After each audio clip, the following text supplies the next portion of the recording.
Good day. Welcome to the Great White North. If you've been following this channel, or maybe you're a subscriber, which is appreciated, you may notice that things are a little different. The prairies are gone. Welcome to the temperate rainforests of Canada's west coast. There's also a new four-legged production assistant, Cousteau. He's pretty dedicated to his own craft. Moving on, macro photography. It allows you to explore and share worlds you never knew existed. But it's often viewed as complicated and somewhat overwhelming, filled with magnification ratios, extension tubes, focusing rails. But macro photography doesn't need to be so daunting, and it can be quite a lot of fun. So in this video, I'm going to cover the basics so you can get started and enjoy macro photography.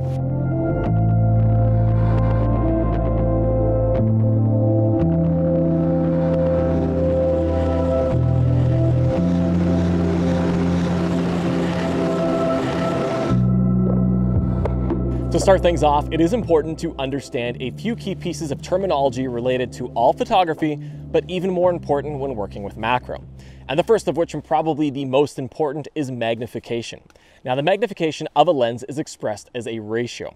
And the best way I can explain magnification ratio is that it's the ratio between a subject's actual size, its physical dimensions, and the size that said subject is projected onto your camera sensor. For example, let's say you're photographing a Pacific chorus frog. Not too big, 10 by 12 millimeters. And you're using a lens with a magnification ratio of 1:5, and you're shooting with a full frame sensor, so 24 by 36 millimeters. With that 1:5 ratio, the frog's projection on the sensor is 2.6 millimeters in width. Not exactly big. So if you increase the ratio, 1:3, the frog's projection grows to 4 millimeters in width. Increasing the ratio again, 1:2, the projection grows to 6 millimeters in width. And at 1:1, the frog's projection becomes life size. So it is 10 by 12 millimeters in real life, and when projected onto that sensor, it is 10 by 12 millimeters. So this 1:1 or life size ratio, it's important because technically speaking, any ratio smaller is not macro. Moving forward, increasing the ratio again, 2:1, the frog starts growing, or its projection starts growing. It becomes 24 millimeters when projected on that sensor. At 3:1, it becomes 36 millimeters in width. That covers the entire width of the full frame sensor. At 4:1, it gets even bigger. And at 5:1, the frog's projection covers the entire frame. Hopefully this gives you a good understanding of what magnification ratios are all about.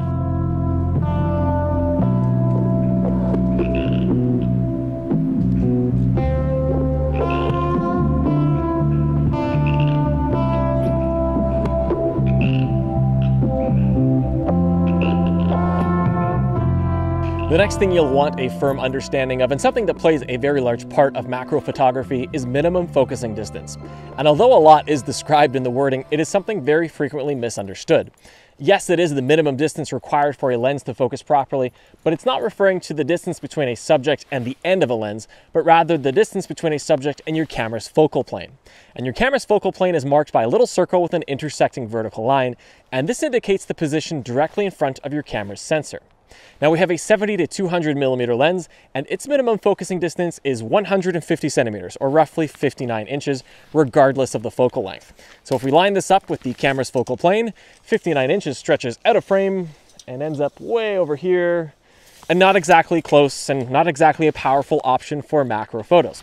So instead, using a macro lens, 100 millimeter macro lens, with a minimum focusing distance of 30 centimeters or 11.8 inches, conveniently the length of a ruler, lining it up once more, clearly you can get your lens a lot closer to a subject. And when combined with a high magnification ratio, it clearly illustrates how powerful of a tool a macro lens can be.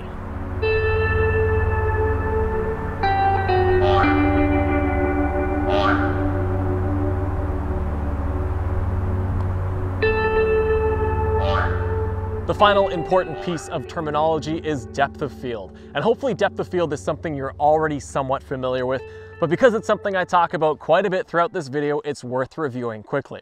Depth of field is the distance between the nearest and the furthest points of an image where objects are acceptably in focus, or sharp. So imagine depth of field as a three-dimensional box. Everything inside the box is in focus, and the size of the box is determined by your lens's aperture, plus one or two other variables that I'll touch on in a minute. So with a small aperture, that's a high f-stop, you have a large depth of field. The box is quite large, and a lot of your image is in focus, but this requires a lot of light. So with a large aperture, that's a small f-stop, you have a very shallow depth of field. There's not a lot of your image in focus, and this allows in a lot more light.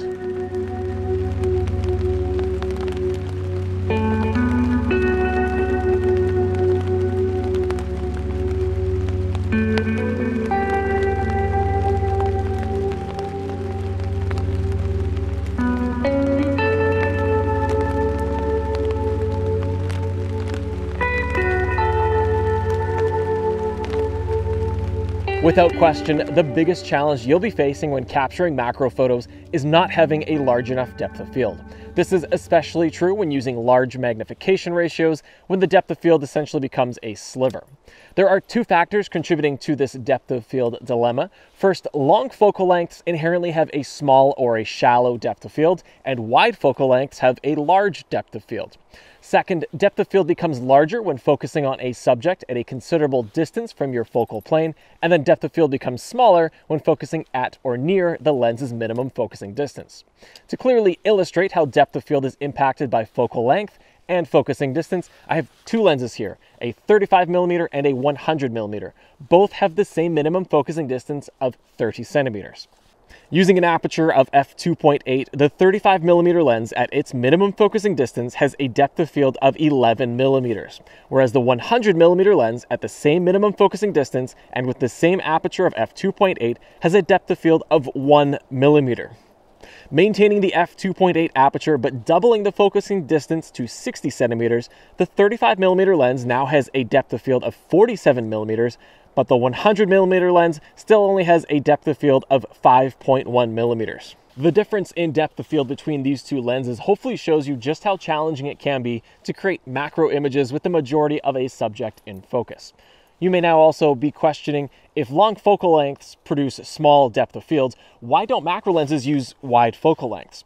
Well, a macro lens with a long focal length moves the minimum focusing distance further from the end of the lens while maintaining that 1:1 magnification ratio.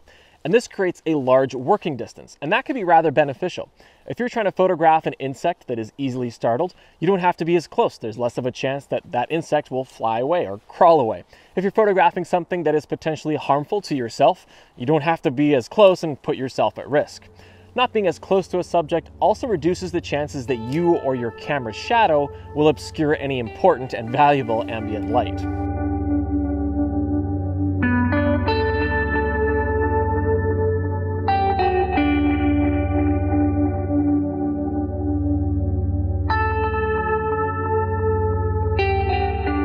Because depth of field is so small when focusing on subjects close to the focal plane, macro photography is heavily reliant on small apertures to produce a large depth of field, and that requires a whole lot of light. There are two basic means of delivering this necessary light, and they essentially divide macro photography into two distinct shooting styles. What I would consider the first basic shooting style of macro photography is handheld shooting, and this is the most flexible option. You can recompose your composition as quickly as you can move your camera in your hands.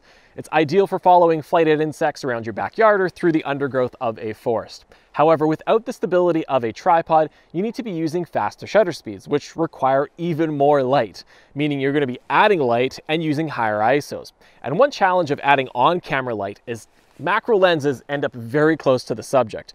And often, the on-camera light is eclipsed by the end of the lens and no light actually hits your subject. And that isn't to say an on-camera light can't be made to reach right in front of your lens. There are quite a few do-it-yourself options out there to create a macro light snoot. And although many of them look rather janky, the results are quite clear.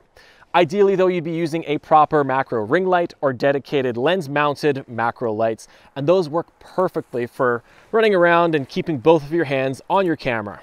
Yours definitely doesn't need the breakfast cereal and cracker box construction. This is simply to show you the difference moving light in front of the lens can make. So this first photo is with the Super Posh homemade light modifier / snoot. And the second photo is with just the on-camera light. If you decide to do some handheld shooting, focusing becomes a bit tricky to say the least. Because depth of fields are so small at close focusing distances, autofocus is not usually a practical option, and even manual focus requires a bit of practice. I find it best to set your lens at a predetermined focusing distance and then slowly move yourself back and forth until the subject appears in focus. So in this example, I've got the lens set to its minimum focusing distance, so I get that 1:1 magnification ratio, and then looking a little tipsy as I do so, I will rock back and forth until this spider is exactly in focus. And those extra frames are just to guarantee that at least one of those shots has the focus exactly where I want it. If you're not photographing a moving subject and you don't need to quickly or frequently change the composition, put your camera on a tripod. This is what I would consider the second basic shooting style of macro photography. And the most significant benefit of using a tripod for macro work, like all photography, it enables you to use some considerably slow shutter speeds while relying on natural light. In turn, this gives you a chance to use a small aperture, giving you that big depth of field you're after. Another advantage of the tripod, you can be a bit more creative with the positioning of external light, should you choose to add any. And best of all, you no longer look like a drunken sailor when it comes time to focus. Instead, enable live view, relying on auto or manual focus, but to double check, magnify the image as many times as possible and use manual focus to make minute changes until the focus is exactly where you want it. When you're happy with the focus, fire off your frames. Another great benefit of using a tripod, it allows you to use focusing rails. And focusing rails allow you to maintain a magnification ratio, but move the camera further or closer to your subject.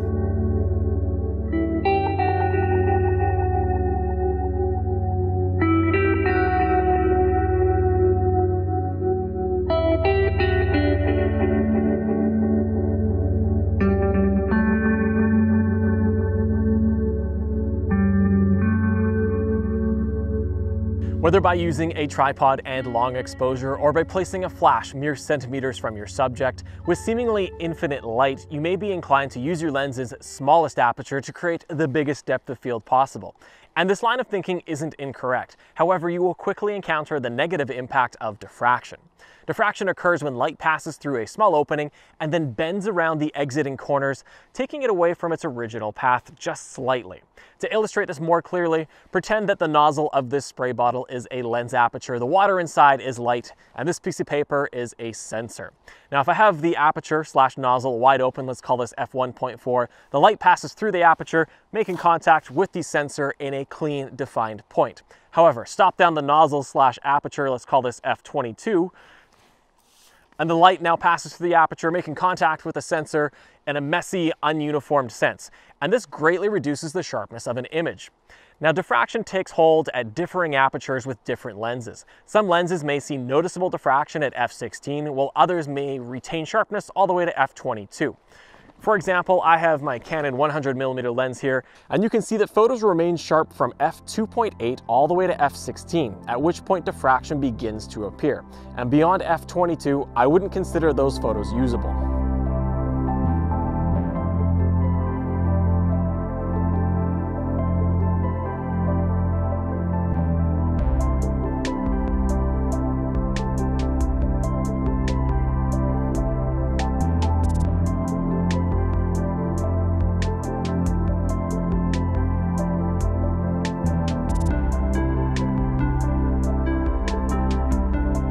When you're adding light to a macro composition, you should make every effort to diffuse your light.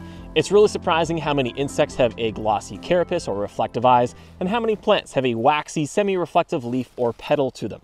Personally, I use a proper softbox. It does the job just great, but there are plenty of do-it-yourself options out there that work just as well. I've tried tracing paper. One of my personal favorites is the transparent plastic that milk jugs are made out of. That works quite well. Now, I have a water droplet on this salal leaf here, and a water droplet is a pretty extreme example of something reflective, but it's going to demonstrate the difference between a bare light and a diffused light perfectly. So the first photo I'm taking with a bare light, right away I can see there are tiny little white rectangles within the water droplet, and that is the reflection of the bare flash head. So moving to the diffused light, right away, I can see that those white rectangles in the water droplet are gone, and the light is a lot more pleasing overall. One thing to remember when diffusing your light is to increase the power output just a little bit to compensate for the light lost by the diffusion.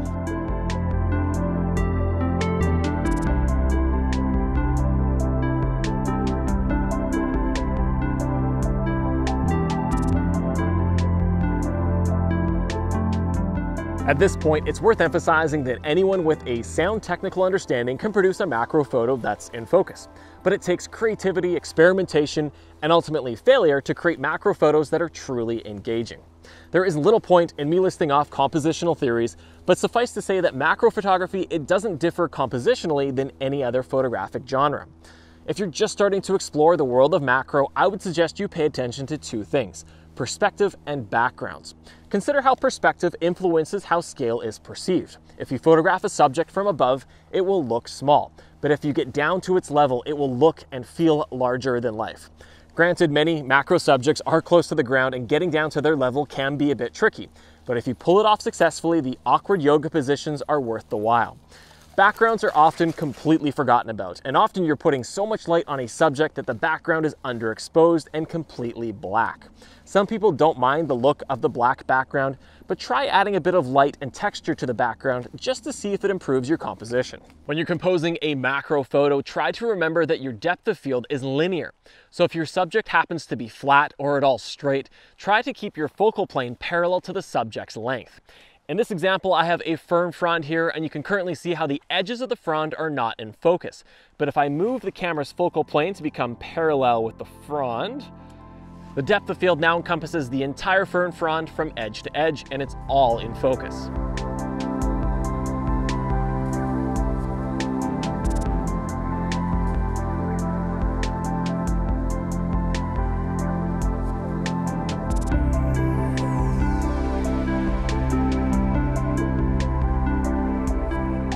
It's not the very last thing, but I've left the subject of gear towards the end of this video because macro photography only requires two things: a camera and, most importantly, a macro lens. A flash and a tripod are helpful, but by no means are they a necessity.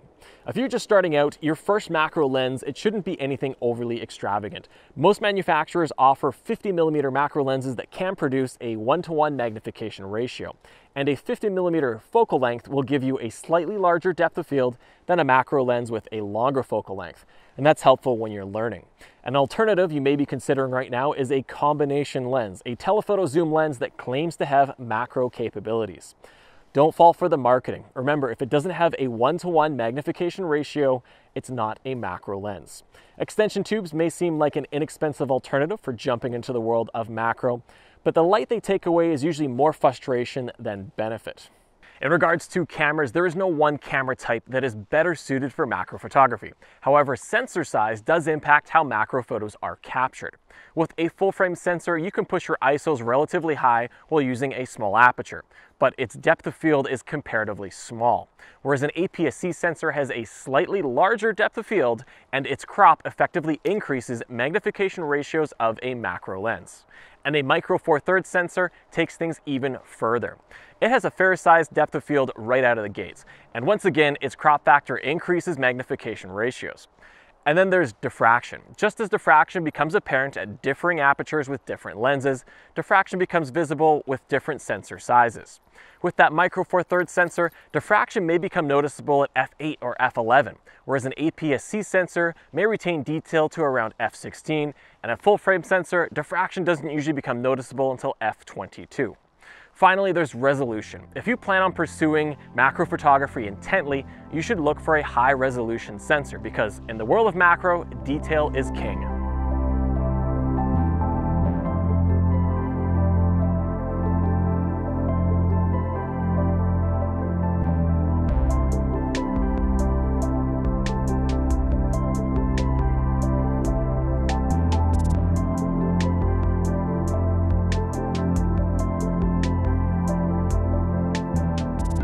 The last thing to talk about is something I feel needs to be talked about more frequently and more openly, and that is the matter of ethics.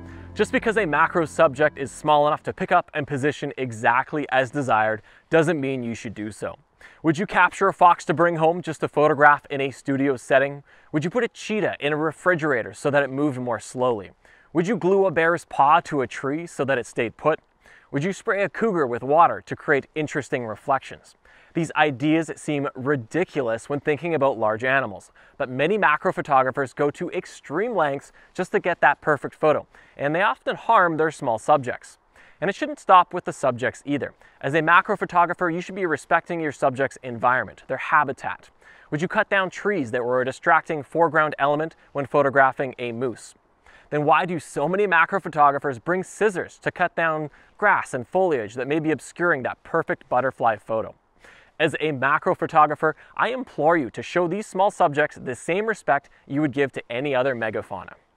With that, I'll wrap things up. If you've liked this video, click like. If you have a comment, a suggestion, you just want to say hi, put it down below. Thanks for watching, and I'll see you next time.